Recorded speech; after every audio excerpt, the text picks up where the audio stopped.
Bonjour. Donc, toujours section 1.4. Cette fois-ci, toujours dans la fonction rationnelle. Résolution d'inéquation cette fois-ci. Donc, comment est-ce qu'on fait les résolutions d'inéquation? On va y aller toujours avec un exemple. Vous allez voir, c'est très simple. Bizarrement, je vais prendre le même exemple que j'avais à la capsule précédente. Donc, 9 sur x plus 1 moins 3, mais cette fois-ci plus grand que 5. Tantôt, j'avais égal à 5. Cette fois-ci, c'est plus grand que 5.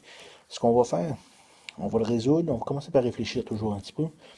Je vais y aller avec un esquisse très très rapidement. Un esquisse donc avec mes asymptotes. Mon autre asymptote. Donc cette asymptote-là est à moins 3, celle-là à moins 1. Donc je sais également que ma règle, ou peu importe en tout cas, ma courbe est comme ça ici, et comme ça ici. Moi, ce que je veux savoir, c'est quand est-ce que ça, c'est égal à 5. Donc, x est égal au plus grand que 5. Donc, x est égal à 5, c'est ici. C'est le point d'intersection ici. Ça correspond à cette valeur-là ici. Donc, je veux savoir quand est-ce que c'est plus grand que 5. Donc, c'est plus grand que 5 à quel moment? Si je regarde toujours graphiquement, c'est plus grand que 5 ici, là, sur cette partie-là. Donc, sur cette partie-là. De ce point-là ici, jusqu'à ce point-là qui est l'asymptote. Donc, une fois que j'ai déterminé à peu près ce que je voulais, puis ce que j'espère avoir, je vais commencer. Et là, je me répète, mais c'est pas grave. Je commence toujours par ma restriction.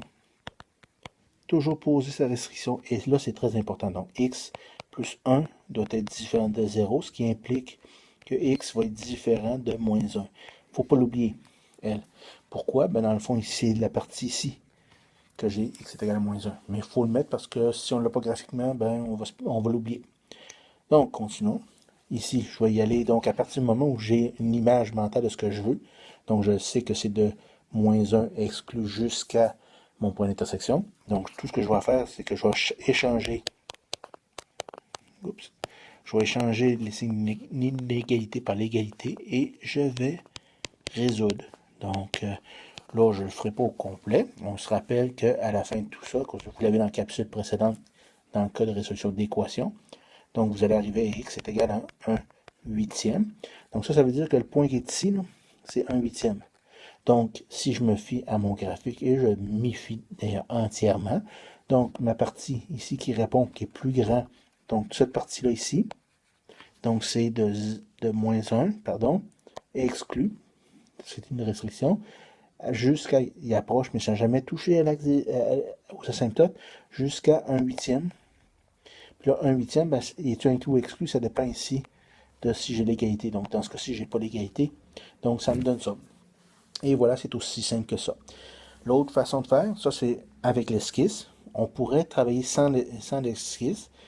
Donc, j'ai calculé mon x est égal à 1 huitième. J'ai également ma contrainte, ma restriction qui est ici.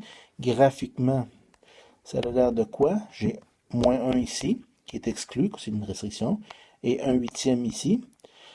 Donc, moi, ce que je veux savoir rendu là, si je n'ai pas fait l'esquisse, moi j'aime mieux l'esquisse, mais si je n'ai pas fait l'esquisse, qu'est-ce que je peux faire? Je peux me prendre un point quelconque, un point test que je vais appeler. Donc, je vais prendre ici, calcul rapide, je vais prendre 0 comme étant mon test, ici.